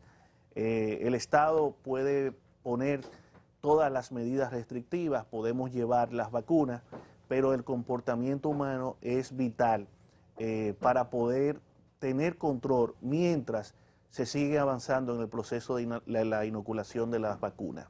La aglomeración de las personas, el no uso de las mascarillas, sobre todo, es caldo de cultivo para la transmisibilidad del virus. Recuerden que el virus necesita seres humanos para poder sobrevivir. El virus entra al interior de una célula. Si nosotros no tenemos reservorio humano, entonces el virus desaparece. Las grandes aglomeraciones, sobre todo porque se transmite muy fácil este virus a través de las micropartículas, permite esa continuidad viral. Una persona puede infectar entre 2 y 5 personas. Eso entonces usted puede saber lo que está significando en un momento donde hay un rebrote. Además, de eso, de esa aglomeración de personas que usted señala, que la gente dice los teteos, además de ese incremento de los teteos que ha afectado, que digamos que convoca juventud, ¿hay algún elemento adicional para que el perfil del paciente COVID de ahora sea mucho más joven que el perfil de paciente COVID de hace unos meses? Bueno, recuerde que el proceso de la inoculación de la vacuna, en las primeras fases, entraban vacunando a las personas envejecientes y a las personas con enfermedades, situaciones mórbidas. Esa población cumplió en un gran porcentaje ese proceso. Fueron los primeros, ya tienen su segunda dosis, ya pasaron las 2 semanas adicionales para que generen anticuerpos. Luego fueron otras poblaciones por la fase y indudablemente muchos jóvenes tampoco han acudido a vacunarse. Es por eso que hemos visto que en las unidades de cuidado intensivo tenemos un número importante de personas jóvenes. Eso no pasaba antes, es lo que le planteo. No, porque era que la población blanco del virus era el envejeciente, pero la población envejeciente, un gran porcentaje ya está protegido. Por eso ustedes ven que muchos pacientes en unidades de cuidado intensivo por debajo de los 65 años, cuando no era lo habitual. Nosotros tenemos pacientes de 30 años ingresados, tenemos pacientes de 35, fallecimientos de personas jóvenes, porque el cambio lo provoca la inoculación. Vemos incluso, y es importante señalar ¿No es un elemento esto, de la cepa, doctor? De alguna variante que afecte más a los jóvenes? No, porque no es antes tal vez tuvieran internos los dos. Las variantes jóvenes. no son selectivas. Las variantes no infectan a un hombre o a una mujer, o a un envejeciente Agravan o a un más. joven. Sí, es que la población joven ahora es mayor reservorio porque no tienen toda la vacuna. Y aunque la vacuna no evita la infección en un 100%, que esto es importante decirlo porque ya hemos visto en las redes, en los medios, que tenía una dosis, que tenía 2 dosis. Tener la vacuna, las 2 dosis, no evita al 100% la posibilidad de infectarte. Lo que te va a evitar... Este es un caso aquí, me da un ejemplo. Sí, lo que te va a evitar es la posibilidad de fallecer enormemente. La posibilidad de usted caer en una unidad de cuidado intensivo se reduce a lo mínimo y la posibilidad de fallecer se reduce a lo mínimo. Esas personas que están vacunadas, si adquieren el virus, posiblemente pasa como un proceso muy ligero. Doctor, en el Gabinete de Salud han proyectado ustedes de continuar el programa de vacunación como ha ido este fin de semana. ¿Cuándo estaremos ya cubierto la inmunización del rebaño? Mire, se ha avanzado bastante, son unos 5 millones de dominicanos que ya tienen por lo menos una dosis de la vacuna y más de 1 millón ya tienen 2 dosis de vacuna. Cuando logremos que esta parte de los vacunados ya tengan su esquema completo, podemos pensar que ya debemos entrar en un proceso de control y de remisión de la enfermedad.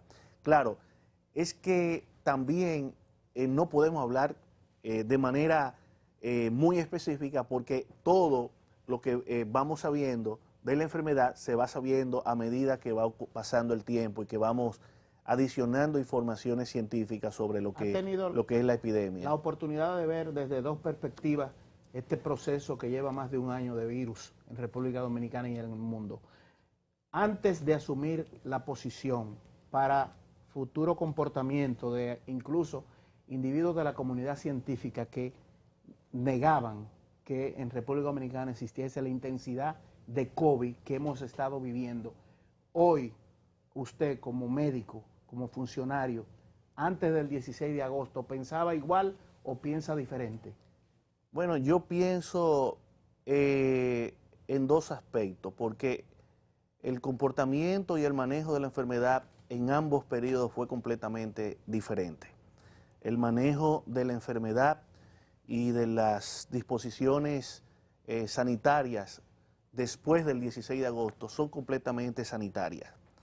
El manejo de la enfermedad antes del 16 de agosto no era solo sanitaria, había un componente de aprovechamiento político que todo el mundo lo conoce. ¿Manipulación? Podría ser también. ¿Cómo se manifestaba eso?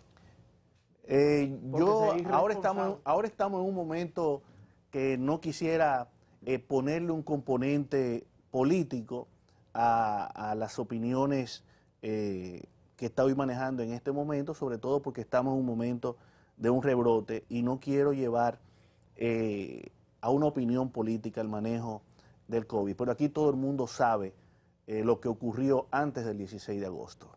Ahora mismo, doctor, ¿cómo, por lo menos el gobierno se enfocó, digamos, todo el fin de semana en un programa de vacunación y de intervención? Han hecho estos arreglos que usted ha señalado también de ampliar la red hospitalaria.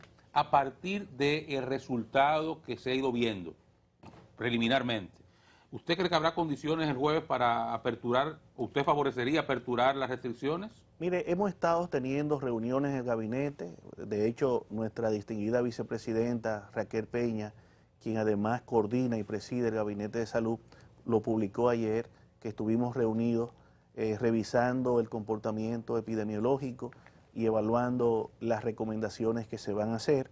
Hoy continúan esas conversaciones. Habló de celebración incluso de alguna parte. Y mañana me parece que ya tendremos un resultado final de lo que vamos a proponer. Pero las medidas se van tomando dependiendo el comportamiento epidemiológico de la enfermedad. En la posibilidad de cerrar el país durante 10 días o 2 semanas, como han sugerido personas, digamos, del sector salud, gremialistas, gente del colegio médico, sectores diferentes han sugerido cerrar el país 10 días o 2 semanas. Mire, todas las medidas deben tomarse desde un conjunto, desde un todo. Recuerden que el país es un estado con muchas vertientes. Salud sin economía no es salud y economía sin salud tampoco lo es. Entonces, o sea, es un conjunto. La salud necesita la economía y la economía necesita la salud. Y debemos llevar las medidas a un equilibrio que permita que ambas cosas ocurran. Doctor, mire, hay una advertencia que está haciendo un colega suyo, amigo de mis compañeros. Se llama Waldo Ariel Suero. Amigo tuyo. Dice Waldo Ariel Suero que Destacado están pediatra. en disposición de paralizar indefinidamente los servicios los médicos, los miembros del colegio médico, si un recurso de amparo le da, si ellos pierden un recurso de amparo que trata de desconocer el derecho que ellos tienen para llamar a movilizaciones o a huelga. Si ellos pierden por la influencia del poder laboral o empresarial, ellos van a llamar a un paro indefinido en los hospitales. Mira, Ubaldo Ariel Suero ha sido un presidente histórico en el Colegio Médico Dominicano. Ha sido posiblemente el presidente que más logros y más reivindicaciones ha conseguido para el sector salud. Él está jugando su papel, él está jugando su rol, esa es su función, para eso fue elegido, y lo está haciendo muy bien. Sin embargo, el momento histórico no permite que eso se lleve a cabo, y él lo sabe. Entonces no lo está haciendo tan bien. ¿Usted se imagina, doctor, que retire los médicos del hospital? Él lo sabe. Yo entiendo que es un mecanismo de llamar la atención, de poner a los incumbentes en el sentido de que hay cosas que tienen que prestarle atención, pero él mismo sabe que el momento histórico, si él hace eso, todo lo que ha construido positivo podría ser fuertemente cuestionado, no solamente por la población, sino por todos los sectores. Hoy día, doctor, ¿cuál es la situación con respecto al personal bajo su responsabilidad? Nivel de contagio, nivel de afectación para el personal del Servicio Nacional de Salud. Fueron personal priorizados en la inoculación de las vacunas. Hemos tenido pérdidas humanas, médicos que han fallecido. De hecho, tenemos un médico amigo que maneja la unidad de cuidado intensivo del Robert Rick Cabral en estos momentos en una unidad de cuidado intensivo debatiéndose en una situación muy delicada. Enfermeras que han fallecido, bioanalistas que han fallecido, personal del 911 que ha fallecido, médicos que han fallecido. Es una situación que ha llevado luto no solamente a la familia, sino a la parte sanitaria. Es loable lo que están haciendo el personal sanitario en los hospitales. ¿Qué tanto manejando esas estadísticas diarias, constantemente y a cada momento, de situaciones difíciles, cuando le dicen las camas que están demandando, las situaciones de medicamentos, eso que ocurre con pacientes, que el Estado está cubriendo medicamentos de alto costo? A veces el funcionario, en el caso suyo, siente niveles de impotencia poder resolver y responder a todo. Mire, quisiéramos hacer más. Nosotros estamos trabajando 24 horas. El personal de salud, el equipo de salud, el gabinete de salud no duerme. Nosotros quisiéramos humanamente poder hacer más. Ahora, yo le puedo decir a todos ustedes que todo lo que se ha tenido que hacer se ha hecho, que el presidente de la República no ha escatimado ningún recurso, que tenemos a nuestra disposición carta abierta para nosotros poder manejar satisfactoriamente la epidemia, la pandemia. Ahora, indudablemente, los recursos son limitados, las unidades de cuidado intensivo no son inagotables. En algún momento la respuesta no va al 100% porque estamos en una crisis, señores. Eso lo ha vivido todos los países. Sin embargo, ustedes han visto que las aglomeraciones, aunque ocurren, son mínimas, son transitorias, que la respuesta hospitalaria permanece y es adecuada. Aquí no falta medicamentos Redensivir, medicamentos de alto costo, los ventiladores tenemos disponibles, los monitores, el reclutamiento del personal médico.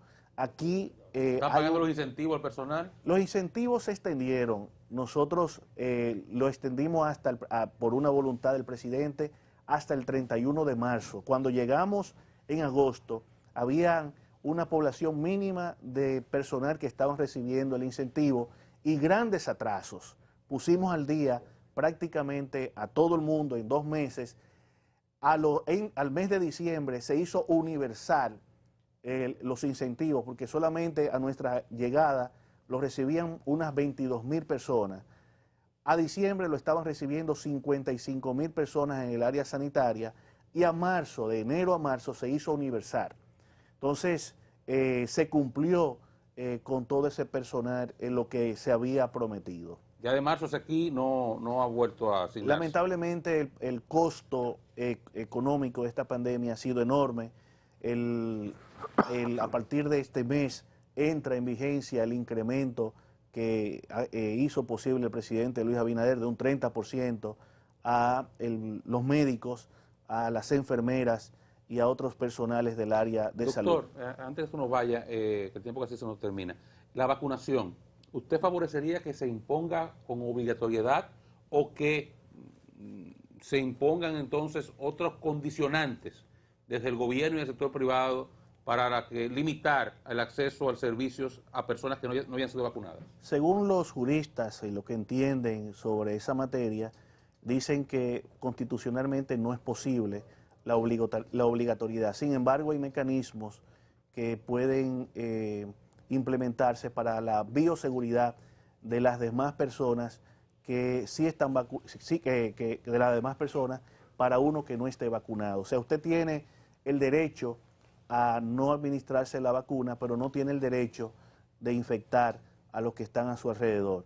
Entonces, con esta vía hay muchas cosas, muchas medidas, muchas normas de bioseguridad que se pueden implementar, respetando su derecho, pero impidiendo que su derecho lleve a un momento de riesgo. Por ejemplo, yo como contribuyente, que hacemos un sacrificio todo para que el gobierno disponga de un sacrificio enorme para comprar vacunas, me entraría en desacuerdo con que se pague entonces el servicio de salud a una persona que no se quiso vacunar.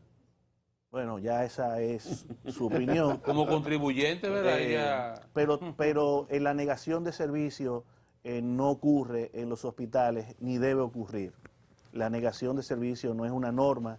En los hospitales debemos atender a todo dominicano, a toda persona extranjera o independientemente de su condición, que acuda a un hospital a requerir servicios. Gracias por su tiempo. Doctor Mario Lama, director del Servicio Nacional de Salud. A ustedes, gracias por acompañarnos. Mañana de vuelta, Dios mediante, a partir de